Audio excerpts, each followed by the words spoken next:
Sabe, meus queridos, a vida da gente passa tão depressa que às vezes nem percebemos quando os papéis se invertem. Um dia, a gente embala o filho no colo. No outro, é ele quem decide o que fazer com a gente. Meu nome é Dolores. Tenho 72 anos. E essa é a história do dia em que o meu próprio filho quis me mandar pro asilo. Eu e o Ernesto tivemos uma vida simples, mas cheia de amor. A nossa casinha ficava no alto de uma rua de terra batida, cercada de árvores.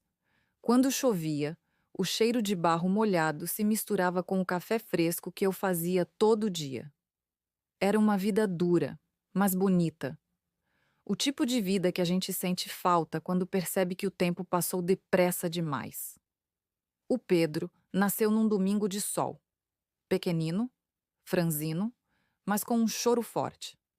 O Ernesto, coitado, tremia para segurar o menino. E eu olhava para os dois e pensava: meu Deus, me dá força para cuidar bem desse anjinho. Foram anos de luta. Ernesto trabalhava na oficina da cidade. Eu costurava para as vizinhas. E o Pedro cresceu vendo a gente batalhar. Nunca faltou amor naquela casa, mesmo quando faltava dinheiro. Eu lembro de uma noite, o Pedro devia ter uns 8 anos. Estava estudando na mesa da cozinha e me disse: Mãe, um dia eu vou te dar tudo o que você merece. E eu sorri. Acreditei, porque uma mãe sempre acredita. Os anos passaram. O Ernesto adoeceu. Câncer. Daqueles que chegam sem pedir licença. Durante meses, eu vi o homem da minha vida se apagando aos poucos. E o Pedro, já adolescente, tentava ser forte. Mas no olhar dele, eu via o medo. Quando o Ernesto se foi, a casa pareceu maior e mais vazia. Tudo ecoava. O ranger do portão, o relógio da parede, o barulho do vento nas janelas. Foi ali que eu aprendi a conversar sozinha. Falava com as paredes, com as fotos, com as lembranças. O tempo, esse teimoso, foi passando. Pedro cresceu, estudou, casou-se com a Clara, uma moça de família boa. No começo, eu me sentia feliz. Achava que tinha ganhado uma filha. Mas logo percebi que ela me via como um estorvo. Uma sogra simples demais para o gosto dela. Sempre com aquele olhar avaliando o meu jeito de falar, de vestir, de existir. Mas eu nunca quis incomodar. Só queria continuar sendo mãe. Um dia, o Pedro apareceu. Trazia um sorriso estranho, meio forçado. Sentou-se na sala, olhou para mim e disse: Mãe, a senhora já pensou em morar num lugar tranquilo, com gente da sua idade? Comida pronta, enfermeiros conforto? Eu ri. Achei que fosse brincadeira. Mas ele não riu. Mãe, é pro seu bem. Essa casa é velha, perigosa. A senhora vive sozinha. E se cair? E se acontecer algo? Eu respirei fundo e perguntei: Mas meu filho, quem vai cuidar do jardim do seu pai? Ele desviou o olhar. Mãe, a gente vai vender a casa. Eu e a Clara já estamos vendo um comprador naquele momento. Algo em mim se partiu. Não era raiva.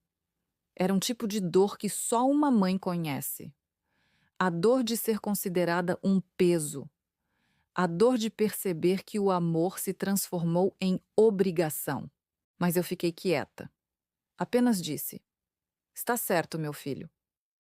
Se é o que acha melhor, ele sorriu, satisfeito.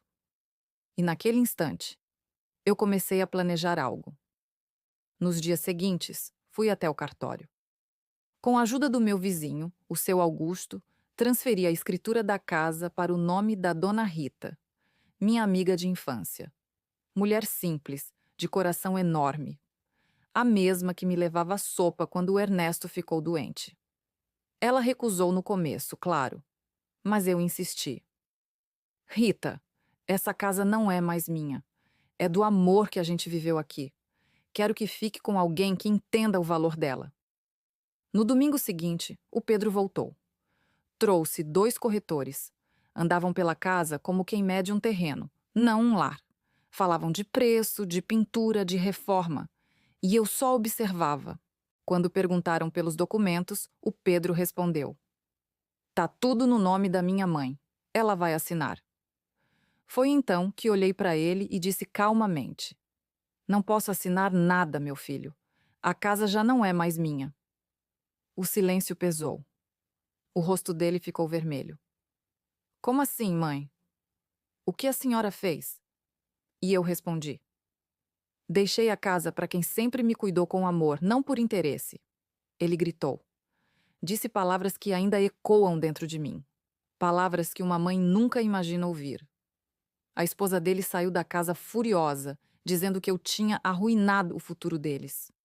Mas sabe o que eu senti? Paz. Uma paz que há muito tempo eu não sentia. Naquela noite, sentei no jardim do Ernesto. As flores que ele plantou ainda estavam lá.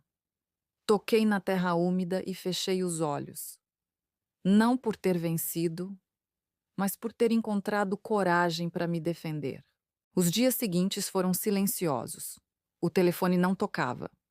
Nenhum passo no portão. O tempo parecia ter parado. No entanto, havia algo leve no ar. Uma sensação de liberdade que eu não sentia há décadas. Passei a caminhar devagar pelo jardim, a regar as flores com calma, a ouvir os passarinhos pela manhã. Certo dia, encontrei uma carta no correio. Era do Pedro. 3 linhas apenas. "Mãe, preciso de um tempo. Não consigo entender o que fez. Mas te amo." Mesmo assim, guardei a carta no mesmo envelope em que um dia ele me escreveu ainda menino com letras tortas. "Te amo, mamãe." Meses se passaram. A vida foi voltando ao ritmo. A dona Rita vinha me visitar. Trazia bolo de fubá e fofocas da vizinhança. Eu ria de novo. Devagarinho, a alma se ajeitava. Até que um dia, numa tarde fria, o portão se abriu. Era o Pedro. Sozinho. Com o olhar cansado e os cabelos grisalhos. Ele não disse nada. Só me abraçou. Ficamos assim por longos segundos. E então ele murmurou: "Mãe, eu fui um idiota. Me perdoa." E eu respondi baixinho: "O amor de mãe perdoa, mas também ensina." Ele chorou. E eu também. Porque naquele abraço eu entendi que algumas feridas fecham só com o tempo. Desde então, o Pedro me visita toda semana. Traz flores, corta a grama, conserta o portão. E às vezes fica sentado comigo no jardim, em silêncio. O mesmo jardim que o pai dele plantou. Hoje, vivo sozinha, mas em paz.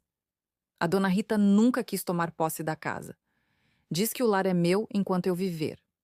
E eu acredito. Porque algumas promessas não precisam de papel para valer. De vez em quando, olho para o céu e penso no Ernesto. Penso em tudo o que passamos. Nos dias de alegria, nas noites de luta. E percebo que o amor, quando é verdadeiro, continua vivo mesmo quando tudo muda. E se há algo que aprendi, é que envelhecer não dói. O que dói é ser esquecida por quem a gente mais amou. Fecho os olhos e escuto o som do vento, o cheiro das flores, o eco distante das risadas do Pedro quando era criança. E penso: talvez o tempo não leve tudo. Talvez ele só ensine a olhar de outro jeito. Essa foi a história de uma mãe que aprendeu que o amor precisa de coragem para continuar sendo amor.